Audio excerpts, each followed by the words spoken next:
Ya estamos de regreso junto a ustedes. El Señor les bendiga a cada uno.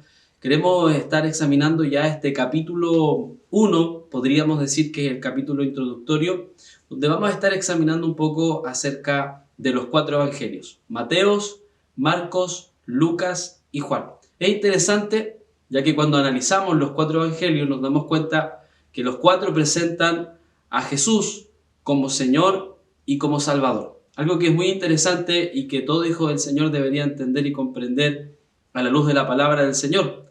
Lamentablemente hoy día muchos cristianos, muchos creyentes tienen a Jesús solamente como Salvador y no como Señor. Jesús dice estas palabras: no todo aquel que me dice Señor, Señor entrará en el reino de los cielos, sino aquel que haga la voluntad de mi Padre que está en los cielos. Es decir, que cuando nosotros analizamos y estudiamos los 4 evangelios, nos daremos cuenta cómo se presenta a Jesús como Señor y como Salvador. Quiero leer un texto de la palabra que se va a encontrar en el Evangelio de Juan, en el capítulo 1, en el versículo 14, donde dice de la siguiente manera: y aquel verbo fue hecho carne y habitó entre nosotros, y vimos su gloria, gloria como del unigénito del Padre, lleno de gracia y de verdad.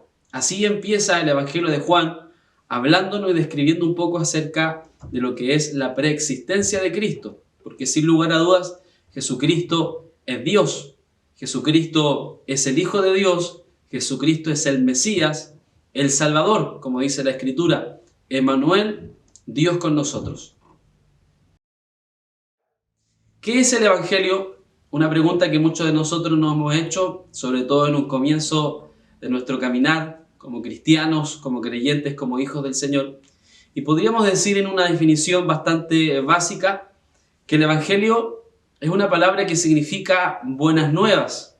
Algunos le han atribuido el término buenas noticias. Y son las buenas nuevas referente a la persona y a la vida de Jesucristo. Son las buenas noticias para el hombre perdido y que vino a esta tierra un Señor y un Salvador para dar su vida en rescate de muchos, como dice la palabra del Señor. El Evangelio es precisamente uno solo, pero lo vemos descrito y narrado a través de los diferentes autores de los Evangelios, es decir, Mateos, Marcos, Lucas y Juan. Cada uno de ellos presenta una parte de la vida de Cristo. Cada uno de ellos presenta, podríamos decir, un perfil, ciertas características de la vida y de la obra de Jesucristo. Es muy interesante los evangelios porque cuando los analizamos, cuando los vemos y estudiamos la vida del Señor, su ministerio, sus enseñanzas, vemos sus extraordinarios milagros, nos vamos dando cuenta que es algo maravilloso. Cuando queremos dar la Biblia en un vistazo, por ejemplo, nos damos cuenta que todo el Antiguo Testamento, lo que los profetas vinieron anunciando, fue todo un preparativo. Se fue allanando el camino para la venida del Mesías, todo lo que respecta al Antiguo Testamento. Ya cuando vamos al Nuevo Testamento y analizamos los Evangelios, nos vamos dando cuenta cómo se manifiesta aquel Mesías que en el Antiguo Testamento se había allanando el camino para él. En los 4 evangelios, Cristo entra al mundo, muere por el mundo y él funda su iglesia. Todos conocemos lo dicho del apóstol Pedro: tú eres el Cristo, el Hijo del Dios viviente, a los cuales el Señor declaró: bien dicho, Pedro, sobre esta roca edificaré mi iglesia y las puertas del Hades no prevalecerán contra ella. Es decir, que cuando vamos analizando los evangelios nos damos cuenta cómo se manifiesta todo lo que en el Antiguo Testamento se fue anunciando, preparando concerniente al Mesías. Ya en los evangelios vemos la manifestación del tal. En el libro de los Hechos y en las epístolas en general se revela la forma en que el Señor Jesús fue recibido, apropiado y aplicado en la vida individual de las personas. Y por último, terminamos con el libro del Apocalipsis, la consumación. Es decir, en este libro de revelación se revela el desenlace del perfecto plan de Dios, es decir, la consumación del plan eterno de Dios. ¿Por qué 4 evangelios? Un solo tema. Cristo. 4 relatos que tienen un mismo propósito, 4 perspectivas de una sola persona. Algunas de las preguntas que surgen en la vida de los creyentes es ¿por qué 4 evangelios? Y no solo un evangelio. Como todo el mundo lo sabe, hay 4 evangelios. Pero de inmediato surge la pregunta, ¿por qué 4? ¿Por qué no habría sido suficiente una sola narración continua? ¿No habría sido esto más sencillo y claro? ¿No habría ahorrado así alguna de las dificultades que han aparecido en lo que algunos dicen los relatos contradictorios o, por ejemplo, el problema sinóptico? La respuesta a esta pregunta es sencilla, porque ni uno ni dos habrían bastado para dar un retrato completo de la vida de Cristo, de la persona de Cristo.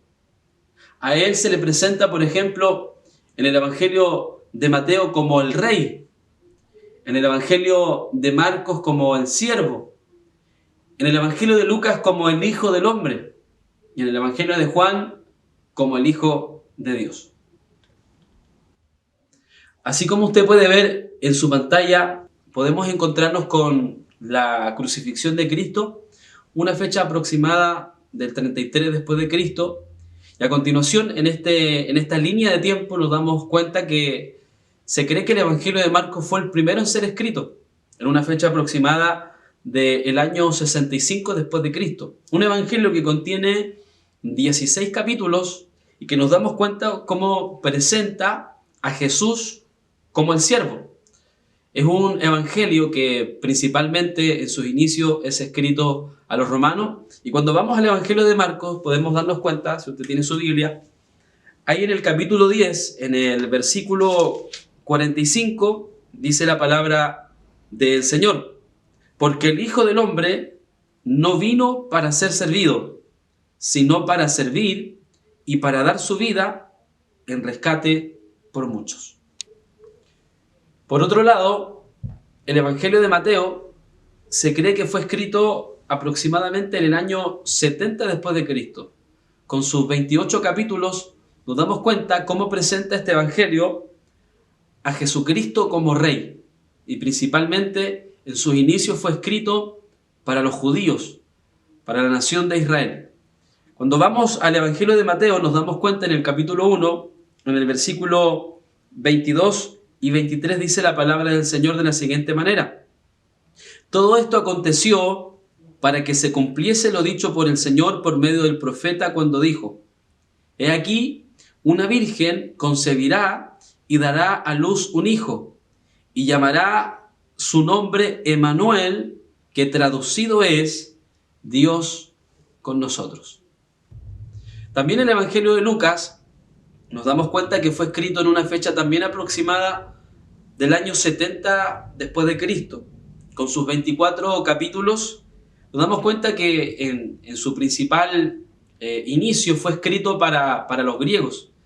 Y presenta a Jesús como el Hijo del Hombre, un título que ya nos damos cuenta que aparece en el Antiguo Testamento y sobre todo en el libro de Daniel. Cuando vamos al Evangelio de Lucas, en el capítulo 19, en el versículo 10, dice la palabra del Señor de la siguiente manera: Porque el Hijo del Hombre vino a buscar y a salvar lo que se había perdido. Continuamos con el Evangelio de Juan, el cuarto de los 4 evangelios. Nos damos cuenta que este evangelio fue escrito en el año 90 aproximadamente después de Cristo y es un evangelio que tiene un carácter más universal, es decir, es dirigido para todo aquel que lo lea, para que crea en Jesucristo, para que crea en el Señor. Nos damos cuenta que este evangelio presenta a Jesús como el Hijo de Dios y al analizar el capítulo 20 en su versículo 31, la palabra del Señor dice de la siguiente manera: pero estas se han escrito para que creáis que Jesús es el Cristo, el Hijo de Dios, y para que creyendo tengáis vida en su nombre. Así nos damos cuenta que con sus 21 capítulos, el Evangelio de Juan es el último, Y se dice que es el más profundo, es el más teológico, que habla acerca de Jesucristo.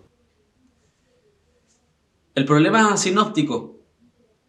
¿Qué son los evangelios sinópticos?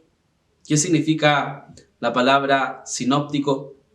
Nos damos cuenta que al analizar el evangelio de Mateos, de Marcos y de Lucas, se les ha llamado a estos tres los evangelios sinópticos. Una palabra que en una definición básica podría significar como comparar a la par o leer a la par.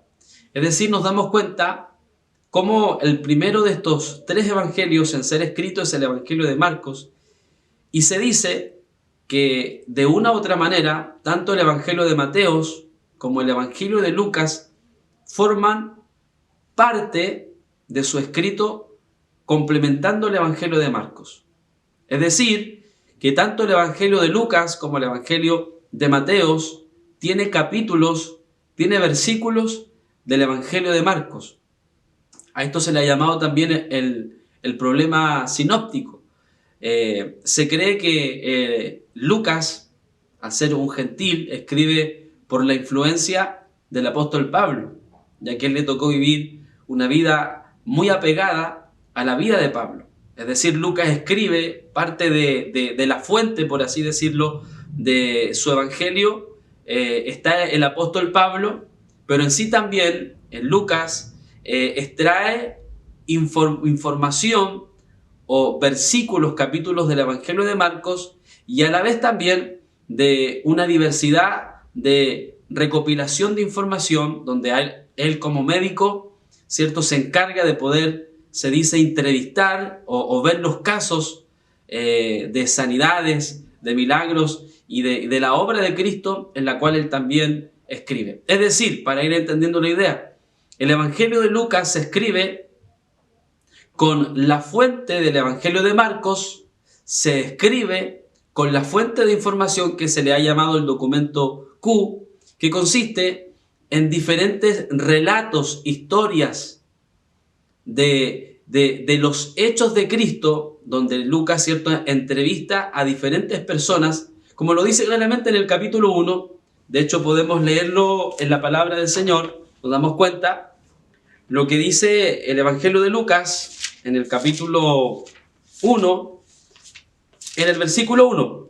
Dice así el evangelista Lucas: puesto que ya muchos han tratado de poner en orden la historia de las cosas que entre nosotros han sido ciertísimas, tal como nos la enseñaron los que desde el principio lo vieron con sus ojos y fueron ministros de la palabra, me ha parecido también a mí, después de haber investigado con diligencia todas las cosas desde su origen, escribírtelas por orden, oh excelentísimo Teófilo, para que conozcas bien la verdad de las cosas en las cuales has sido instruido.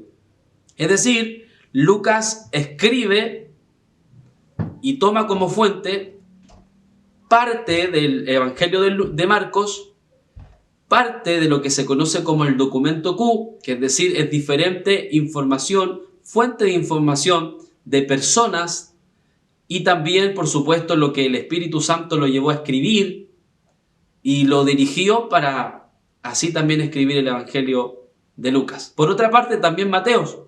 Todos conocemos que Mateo fue un publicano, una persona que era muy mal vista en ese entonces, era visto, ¿cierto?, como un traidor a la patria, era visto además también como una persona sin vergüenza, ya que se dice que siempre se le quedaba algo en los bolsillos debido a que él era un recaudador de impuestos. Pero todos conocemos la historia y el llamamiento de Mateo, es decir, estoy hablando de Leví, cómo Jesús lo llama y pasa a ser parte de lo que es el colegio apostólico. De la misma manera, al igual que Lucas, Mateo escribe tomando de fuente el Evangelio de Marcos, pero así también lo que él le tocó vivir, lo que a él le tocó experimentar en su relación con Cristo, en lo que él aprendió también dentro del colegio apostólico, y así también de lo que el Espíritu Santo le guió para que él pudiera escribir el Evangelio de Mateo.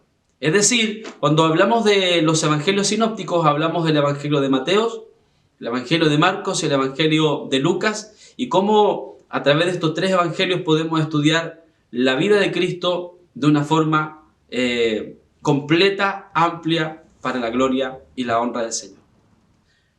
Por otra parte, el evangelio de Juan no está considerado dentro de los evangelios sinópticos, ya que como fuente se cree que no tiene parte de lo que es el documento Q, pero tampoco como fuente tiene parte de lo que es el evangelio de Marcos. Se cree que Juan tiene otra perspectiva de la vida, de las enseñanzas y del ministerio de Cristo. Juan tiene una vista más elevada, más profunda, más teológica. Juan se enfoca de una manera más teológica en lo que respecta a la persona y a la vida de Cristo. Por ejemplo, nos damos cuenta cómo cada uno de los evangelios empieza a presentar a Cristo. Por ejemplo, vemos al evangelio de Mateo demostrando que Jesús es el Mesías y empieza hablando de su genealogía, ¿cierto? Desde Abraham, y da toda una genealogía para dar a demostrar que Jesús era el Mesías. Por otra parte, usted se da cuenta, por ejemplo, que el evangelio de Lucas va más allá y presenta la genealogía de Jesús, pero hablando desde Adán. Por otra parte, Marcos no tiene ningún tipo de genealogía. Se dice que quien quisiera saber la genealogía de un siervo, ya que así presenta el evangelio de Marcos a Jesús. Pero el evangelio de Juan va más allá que Abraham. El evangelio de Juan va más allá que Adán. El evangelio de Juan comienza desde la preexistencia de Cristo, diciendo que en el principio era el Verbo, y el Verbo era con Dios, y el Verbo era Dios. Y este Verbo se humanó, se encarnó, y habitó entre nosotros, y como dice Juan ahí en el capítulo 1, en el versículo 14, y vimos su gloria, gloria como del unigénito del Padre, lleno de gracia y lleno de verdad. En lo que respecta a nuestra investigación de los cuatro evangelios, podemos darnos cuenta que en la Edad Media a los cuatro evangelios se le asignó las icónicas figuras de los seres vivientes de Ezequiel capítulo 1 en el versículo 10, donde podemos leer la siguiente expresión: y el aspecto de sus caras era cara de hombre y cara de león al lado derecho de los cuatro, y cara de buey a la izquierda de los cuatro. Asimismo había en las cuatro caras de águilas. Además, podemos encontrar en el libro del Apocalipsis, en el capítulo 4, en el verso 7 en adelante, el primer ser viviente era semejante a un león, el segundo era semejante a un becerro, el tercero tenía rostro como de hombre, y el cuarto era semejante a un águila volando. Es decir, nos damos cuenta que a través de estas figuras icónicas de los seres vivientes de Ezequiel capítulo 1 y Apocalipsis capítulo 4, son denominados como los evangelios o el evangelio tetramorfo, del griego de la palabra tetra, cuatro, y morfo, forma o figuras, es decir, que tiene cuatro formas. Es así como al evangelio de Marcos se le da la característica del león, al evangelio de Mateo sería el hombre, Juan vendría a ser el águila y Lucas vendría a ser el toro, el buey o, como también lo dice la Biblia, el becerro, donde a cada uno de estos seres vivientes o seres angelicales se le da la característica de cada uno de los evangelios por cómo comienza cada uno de ellos, pero también por cómo se va relatando la descripción narrativa de cada uno de ellos. Así como el león, por ejemplo, del Oriente, que es un león de desierto, que tiene la característica que está en una constante avanzada, ganando terreno, así podemos darnos cuenta que es el Evangelio de Marcos. Está en una constante avanzada, está en una constante acción, se ve al Señor Jesucristo, cual león de la tribu de Judá, avanzando, conquistando. Y usted se da cuenta que se ve en una constante acción a Jesús acá en este Evangelio, por eso a Marcos se le ha llamado el Evangelio de la acción. Por otra parte, podemos ver que Juan representa el águila por su visión también de alta, por su visión profunda, por su visión bastante elevada. Lucas sería el toro, y aquí como lo dijimos hace un momento atrás, el toro es un animal de sacrificio y tiene la característica este evangelio que comienza en el templo y termina en el templo. De hecho, en el evangelio de Lucas vemos al Señor Jesucristo en una constante en el templo, sirviendo en el templo, estando con los doctos de la ley en el templo, subiendo al templo, y tiene una característica maravillosa con respecto al templo. Y así también Mateo vendría a ser el hombre. Una descripción muy importante, muy interesante para todos aquellos que queremos saber más un poco acerca de lo que es el Evangelio, profundizar más en esto de lo que sería el Evangelio tetramorfo en la Edad Media de la Iglesia de Cristo.